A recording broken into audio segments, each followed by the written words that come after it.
Dotiv, Integrative and Preventive Healthcare. The content discussed in this episode is for informative purposes only and should not be replaced by individualized professional consultations or professional medical advice. Hey guys, I'm Tasha. Hey listeners, this is Guni, and we're here to discuss lifestyle medicine. Hi everyone. Welcome to Dotiv the podcast. So today we'd like to speak about something that is quite heavy, the subject which is miscarriages, because we don't hear much of it being spoken about openly. So we wanted to bring on a specialist who would give people some insight on how to navigate it better if they do experience it.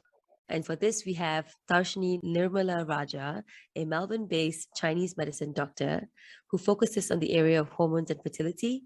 She's also the founder of Fertile Seeds of Life, a Melbourne-based clinic which focuses on helping men and women navigate fertility challenges and hormonal challenges. So welcome, Tharshini, to Dotiv the podcast. Thank you for being here. Thank you so much for having me. And I'm really grateful that I'm here on this podcast and being able to really talk about this sensitive topic. It's definitely something that is not spoken about, like you said, and women and men need that support to really navigate around this topic and, you know, how we can support miscarriages, how we can prevent it, but also how can we move through it as well, and really let go of the emotional impact that it can have on a woman's body.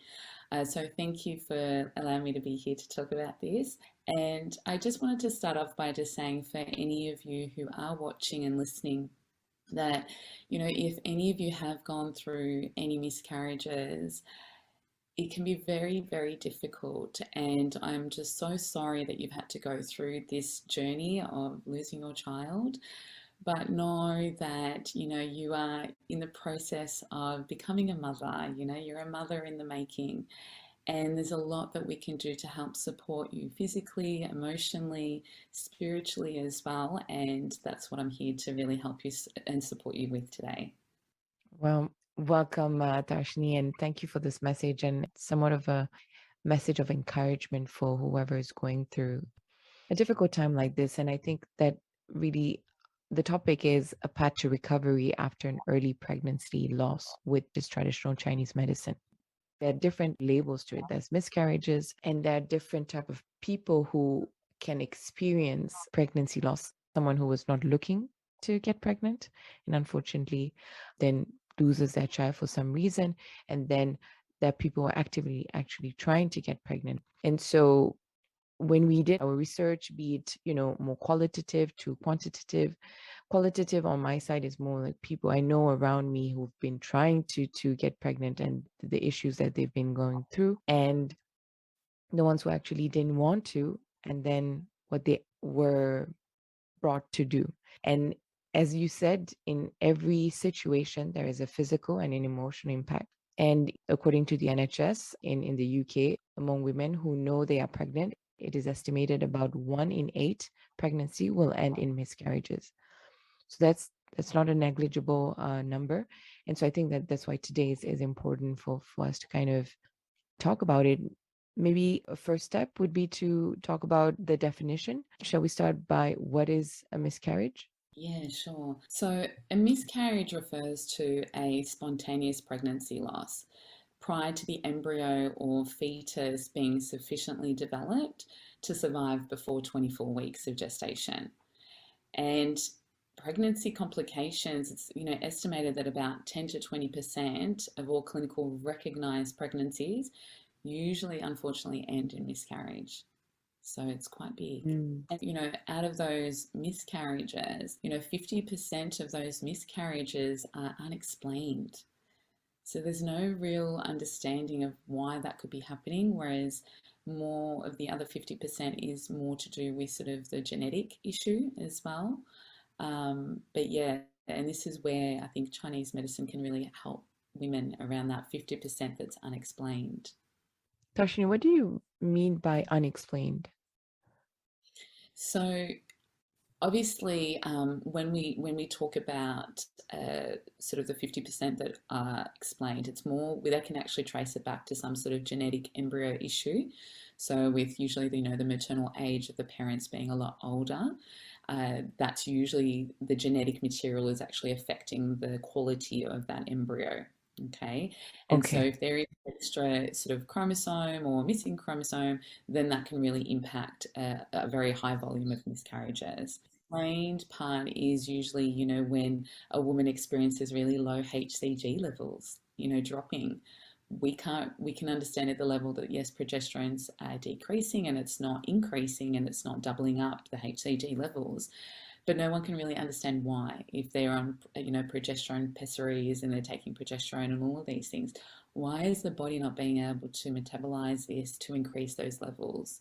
So that's where I talk about more unexplained reasons. And also women experience ectopic pregnancies where the pregnancy is occurring outside of the uterus. And this can occur as well, like 90% of ectopic pregnancies usually occur in the fallopian tubes. So that could be one of the reasons as well of pregnancy loss, of miscarriage too.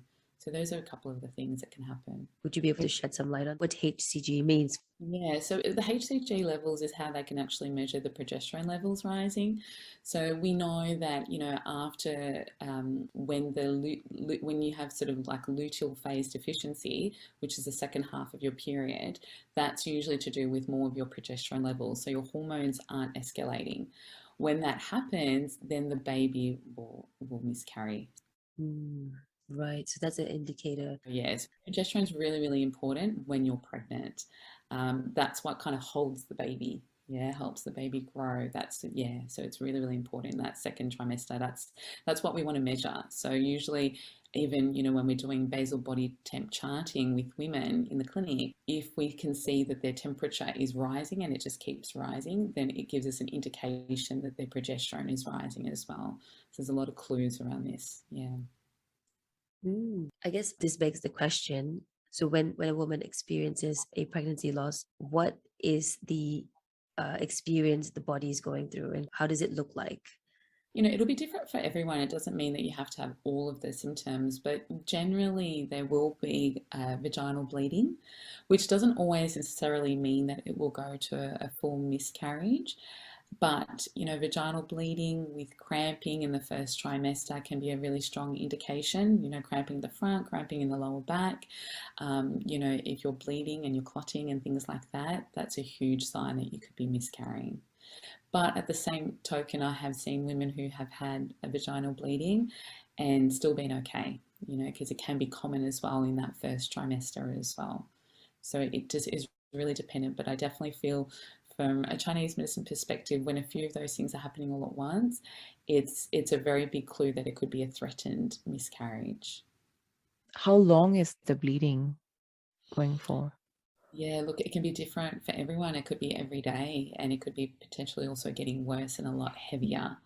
For some people, it may start, usually that's a big indication that it's happening, and sometimes it can be into like a full flow of also like a period. So that's when women get really scared.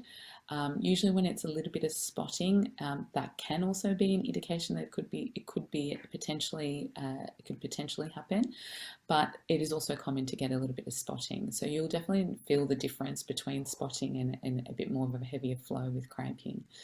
You can really feel that whole energy is sort of pulling downwards, which is never what we want in fertility when we're pregnant. We want everything lifting upwards because we want the uterus to be lifted. We want the whole pelvic floor to be strong so that we don't, let go of the baby, really.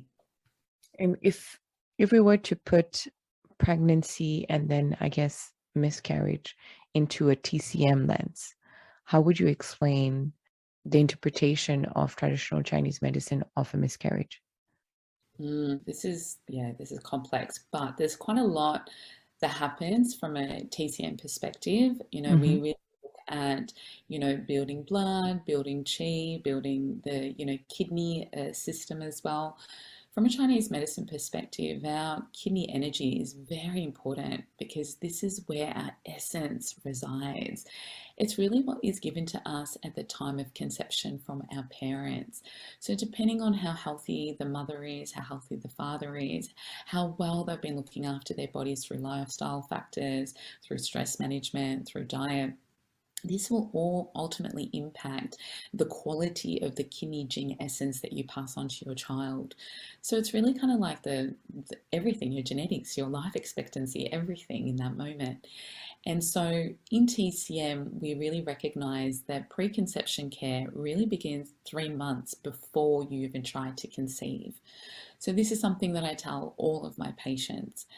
Yes, granted, for a lot of women, they feel like time is running out because when they go to their doctors, most of the women that I treat are between 40 to 45.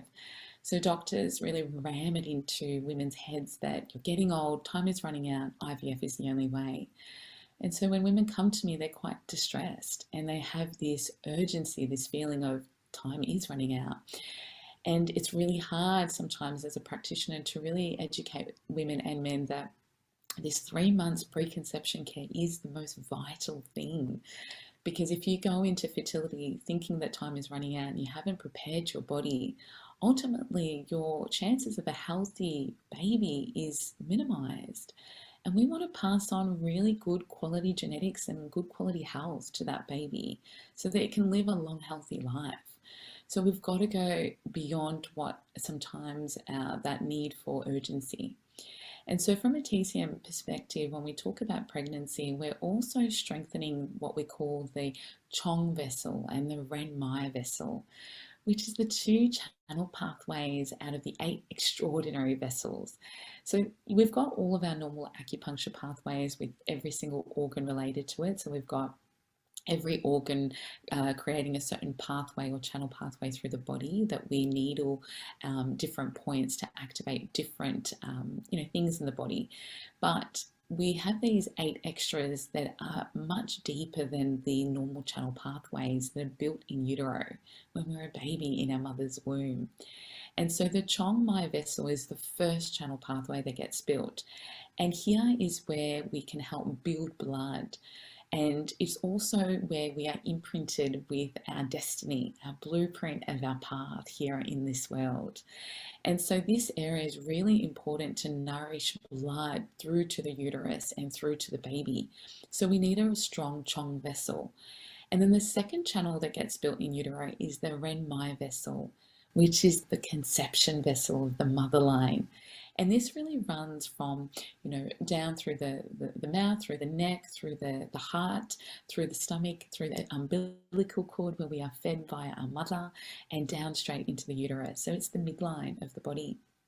And sometimes there can be a failure of gathering this type of blood and lack of nourishment to the fetus when we fall pregnant if these pathways are not open and healthy, or if we've gone through trauma or there's gynecological issues and there's hormonal issues, or there's a lot of the different dysfunctions where there might be kidney yang deficiency, for example, which is to do more with progesterone levels. It's the warming mechanism of the kidneys that help lift that energy. There could be a blood deficiency where someone could be quite iron deficiency that can really impact that channel and prevent that blood to be nourishing through to the womb, to that environment of the uterus. Because we've got to remember that the uterus is a place of nourishment before a baby even knew the word nourishment. So if a mother is not nourishing herself, how can we nourish the baby? So we look at all of those factors, and also tonification of the heart. In TCM, we say that there is a vessel that goes from the heart to the uterus, which we call the Bai-Mai vessel. If we're holding fear, anxiety, stress, grief, loss here, it impacts the uterus as the uterus holds all of these emotions, as it is the container and is the anchor for the heart. And so the Bai-Mai vessel can constrict, releasing less blood flow and oxygen to be moving through from the heart to the uterus, creating an unsafe place to bring the baby in. So it's really important to understand that you can still conceive with all of these emotions, but it's important to help going through the process of healing and expression and not repressing these emotions. Because if you do that, you're creating that energy to be stored in these areas. So through a TCM lens, we're able to work on a balancing way of connecting mind, body, and spirit, because all of it works together. They're not in separation. Yeah, your explanation is really reflective of how every single aspect, be it mental or physical, is impacting your chances of getting pregnant or of keeping the baby. But that said, the genetical factors on the TCM perspective, is this something that we can reverse or work with to increase our chances of having a healthy pregnancy? From a TCM perspective, we can't reverse the genetic material. Once that's been passed on from your parents, that's definitely what you have. However, we can influence the ability to create a different environment. And we know this even through epigenetics. When we change the environment, we can change the physical symptoms of the body and shift. So that's what we work with TCM. Even though we may have poor sperm quality or egg quality, we can enhance sort of the blood flow to the womb, creating more of a fertile environment, creating more oxygen, more nutrients, where that egg or sperm can thrive in. We can support that through lifestyle factors, through looking at the individual person through the pulse and tongue diagnosis. So when we feel a pulse of a woman or a man, and each organ system will have a different feeling to it.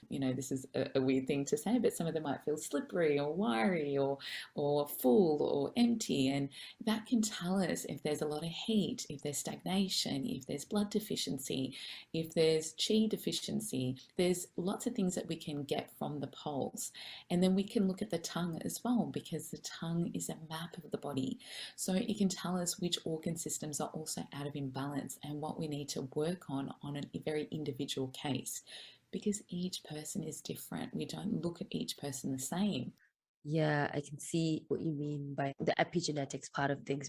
And so I guess these are the factors that are genetic based that you are trying to influence. And from that, for the unexplained things, right? What can we do to reduce that statistic so that it becomes more of an explainable reason why pregnancy loss occurs?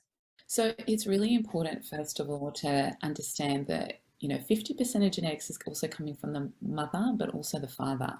And one of the things I notice a lot in clinic is that it's usually the woman that's coming to see me for fertility, for conception, and not the man. And men have to understand that over the last 18 years, sperm quality has decreased by 50% around the world. We're seeing more and more issues with motility, the way they're swimming. We're seeing issues with morphology, which is the shape of the sperm. If the sperm has two heads or two tails, it's not going to find its way all the way up to the fallopian tubes, because it's like a puzzle. So if it has two heads, it's not going to flow through. And so my issue is, if it does have two heads, then what's the genetic material like? And so there can be a lot of DNA fragmentation in sperm, which can cause a lot of miscarriages in women. So sometimes it's actually not the women. So there are two questions here. The first one is, why do you think there's a general decrease in the quality of the sperms? And then the second would be, is it possible that it improves? Because for women, if you do your egg count, like, it's kind of fixed, right? You can't produce more. As for men, is it possible for them to improve production of their sperm? There's actually new research coming out around women and producing eggs. So a lot of these things are actually starting to be challenged around this, but the research is still very new, so I won't go into that right now. Yeah. Okay. When it comes to men, yes, there's a lot that they can do, 100%. And the reason why it's decreasing at such a rapid rate is our environmental toxins. More and more people are eating really badly by eating a lot of processed foods. We're using microwaves a lot more. We're eating from plastic. That's very toxic to sperm quality, but also hormonal issues with women. So we really need to look at clearing out anything that is toxic from our environment. So, moving towards natural products like cleaning products, car products, what we're using as shampoo, conditioner, skincare routine. We have chemicals everywhere. We can't run away from it, but we can try to reduce it as much as possible by moving towards glass, steel. People always try to tell me, oh, this new BPA, and I'm like, no, just get off plastic. And Even in our culture, being Sri Lankan, we used to use a lot of steel as a kid. We used to put water in steel jars, in copper jugs, because when it's in a copper jug, for example, the water can implode. So that means the water actually changes in its own frequency and becomes more smooth. So you actually become more hydrated. The other thing is as well, it's also the toxic built up from alcohol through smoking.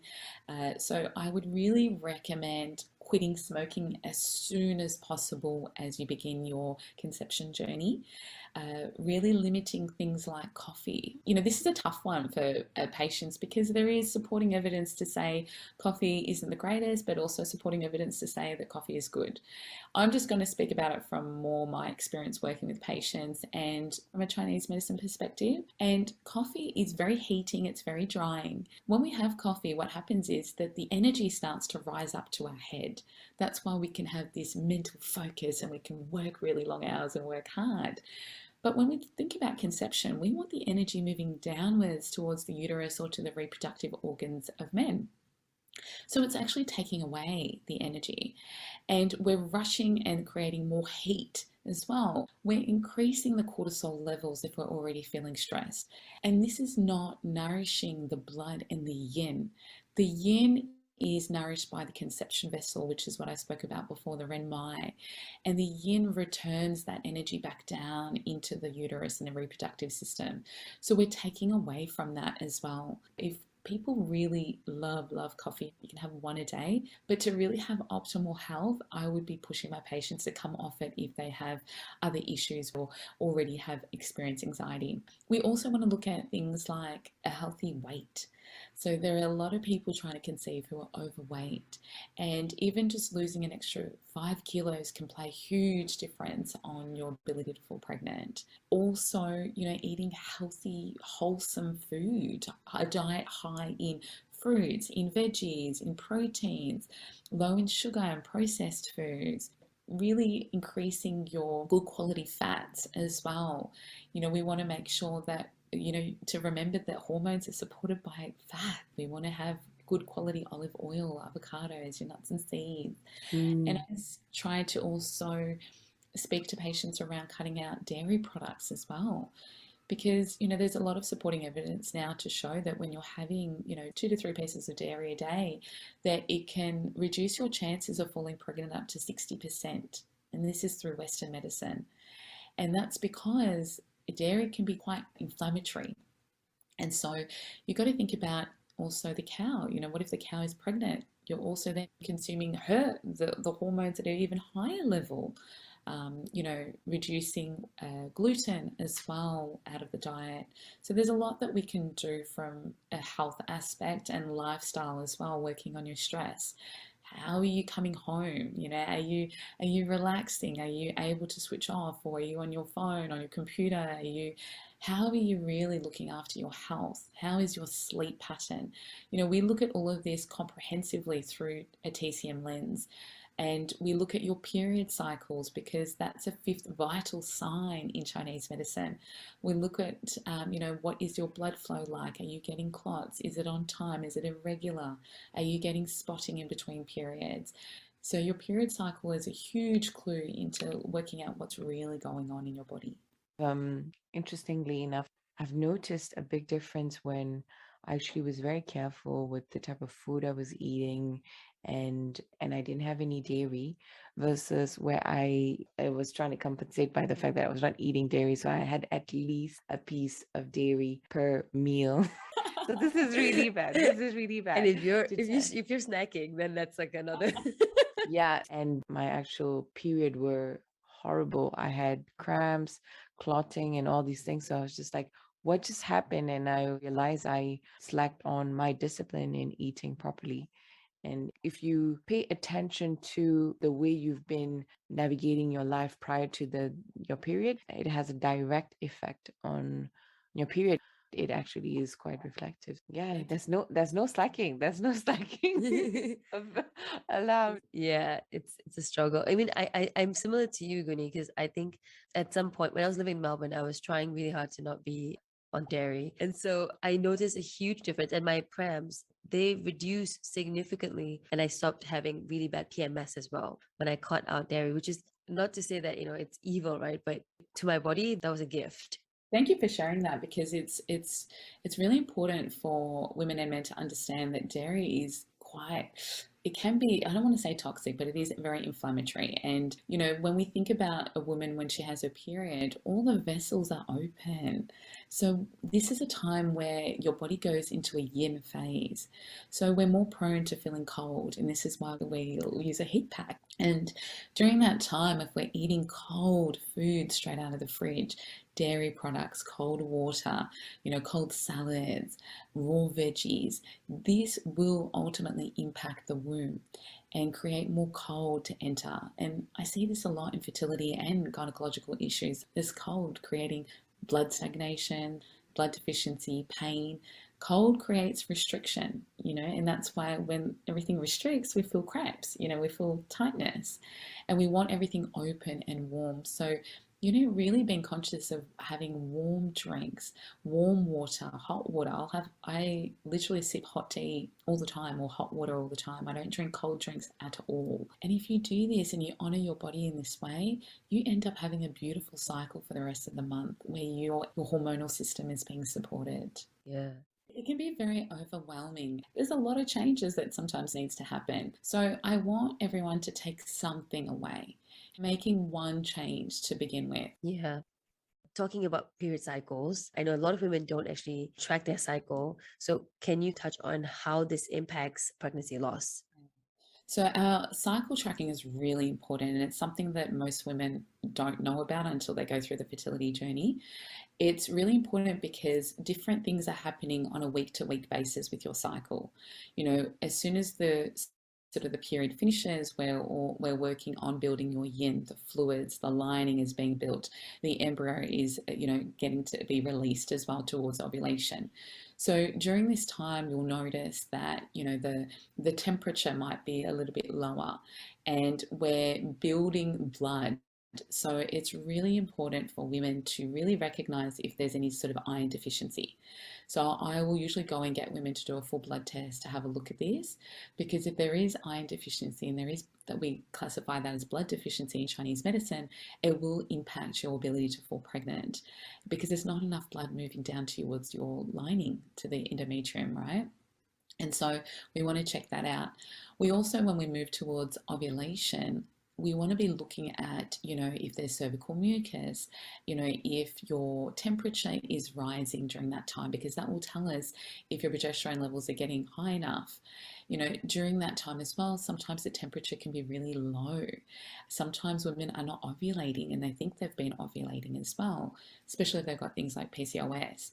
So we can track all of that through BBT charting. It can become so much more effective than doing it through an app. An app is not going to tell you exactly what's going on with your body. You need to understand this on a very physical level. So you'll notice the temperature will drop and then rise. So we know you're about to ovulate. Then you'll notice the cervical mucus, and then you'll notice cervical positioning as well. That will rise up and become very soft like your lips. Whereas before your period, it will drop down and feel like the tip of your nose very hard. Sometimes as well, if your temperature is not rising properly as progesterone peaks, we may need to put you on herbal tonics that help improve the kidney warming mechanism. So there's a lot that can be told through your cycle as to what is going on, and we can adjust it. Yeah. So we talk about the lifestyle factors we need to manage, and one of them is stress management and the emotional health of both parties trying to conceive, right? What is the TCM perspective about pregnancy loss and emotions? Gosh, the emotional process of pregnancy loss is massive. This is a topic that not many women will share with other people when they've gone through miscarriage. A lot of the time, their families or their close friends won't even know. It's something that's very much repressed, because no one wants to tell anyone, even in the first 12 weeks of being pregnant, that they're pregnant, just because of that fear of pregnancy loss. And that can be very detrimental, especially, like I said in the beginning, where the heart and the uterus is connected via the Bowel vessel. And it's because there's a lot of shame guilt, feeling like this is something that a woman should naturally be able to do, and I haven't been able to do that. And so there's also a fear of being judged, because sometimes people are going, are you pregnant yet? Or what's going on with your pregnancy? From pressure from family, lots of different things. And when a woman goes through a very difficult fertility journey, when already no one really knows about, and then she finally falls pregnant, and there's just so much excitement. And, I watch these women come to me then feeling really scared up until those 12 weeks. Am I going to lose my baby? Am I going to lose my baby? And also, if they've already had pregnancy loss prior to, there's so much fear. And there's a lot of grief that is being held around this, around the loss, sadness, there's weeping, there's so many emotions that are happening. And if we don't allow this processing of those emotions properly, it can be stored in the organ systems over a long period of time.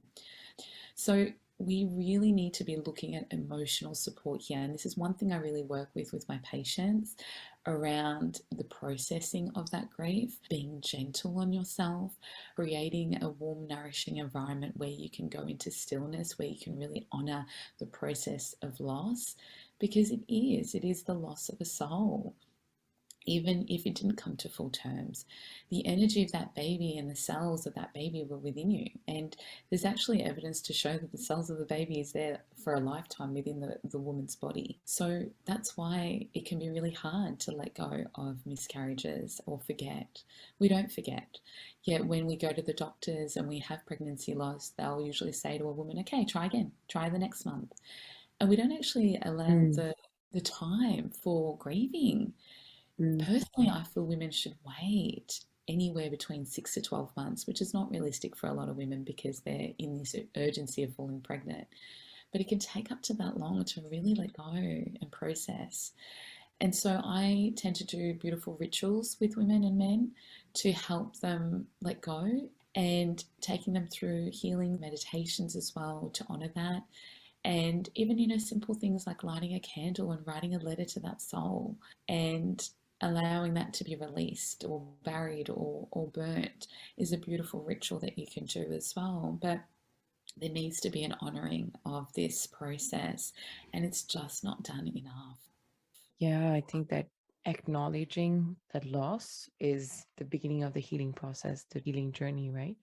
And be it a baby that you didn't plan, or be it a baby that you were actively trying to, I think that that passage is important. I actually experienced one of my great friends who actually had to go through forced miscarriage, and it's tricky to understand how to support, be it as a friend or not, the actual emotional experience of letting go, or of closing that chapter, or of honoring that the loss of that connection with these initial cells. Because then that it seems like abortions would be somewhat of the same consequences, physically speaking, but emotionally speaking, women are in different, state of mind, etc., comparatively to someone who's actually actively trying to get pregnant. Yeah. And it can be very hard. I think it could be very hard to actually process this, because you're already in somewhat of a denial, or in a space where you were not even ready for this, and this is happening, and everything goes so fast. I feel that this is lacking a space where women can tell, like, even though you didn't plan this, you need to process this. There's a loop that needs to be closed, or there's an honoring that needs to happen. 100%. I mean, I can speak even from personal experience, having an abortion when I was a lot younger in life. And at the time, feeling like I had processed it. I come from a culture where you don't have sex before marriage. And so it was very much hidden for me. And I was in the mindset that I was detached from that baby, and this was the best decision for me. And that was okay. That was the decision that it was supportive for me at the time. However, later in life, I recognized that there was still wounding around this, because I didn't process it, that my body was still holding on to this in denial of the reasons why I didn't want to be a mother, maybe the deep fears that were still being held there from past trauma, and the fact that I didn't really grieve that process of the letting go. And that was all being stored within me. When I've gone into deep states of meditation, I actually experienced and felt this. So it's really important to understand that there's a physical detoxification that needs to happen with any type of loss of baby, or even if it was consciously made. The detox may occur through emotions that can surface either now or like later in life. It can happen through pain or aches in the body that you might feel. So becoming receptive to where you might be holding that trauma around this loss, which usually is around the hips, around the womb, around the pelvic floor, around the lower back, around the psoas muscle, around these areas is really key, or even through the glutes when we hold on to grief. There might be a feeling of tiredness for no particular reason and a need to rest, or the urge to meditate more or do healing more or go for swims in the ocean. There might be a feeling of wanting to do yoga classes or even change the way you're eating and sleeping. These may consciously be feelings that you might be experiencing in the body through this process, or there might be a natural intuitive impulse that confirms that you're going through a cleansing process. And to honor that, it's really about being kind to yourself. I think women are just not kind enough to themselves when they go through this process, regardless of what decision you make. Right. And not judging yourself harshly for it, because not everyone's going to fully understand. It's very individual to each woman. And during these changes, it's just about honoring your inner guidance, just trusting the flowing changes that are happening within you, and remembering that you're like the great ocean. Yeah, you're made up of 72% water, and you're going through different tides at any given moment. So honoring where you are in that. And if you honor this, you will move through these transitions with more ease and more grace. And creating a strong support network is really important through this process, even if it's just one person. I know that having your partner is really important, who can, understand to a certain level, but also sometimes for a woman, it's happening to her body. So sometimes it's really hard for our partners to fully understand. And I do find myself really supporting women through this process.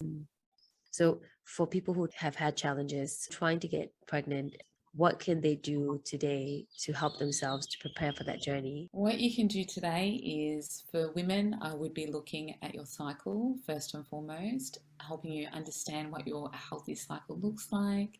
How long are you bleeding? Are you getting clots? Is it nice, deep and rich red? So really looking at your cycle is the number one thing first. And, adding something into your life that's going to help support your constitution. Reducing your stress levels, reducing your chemical intake.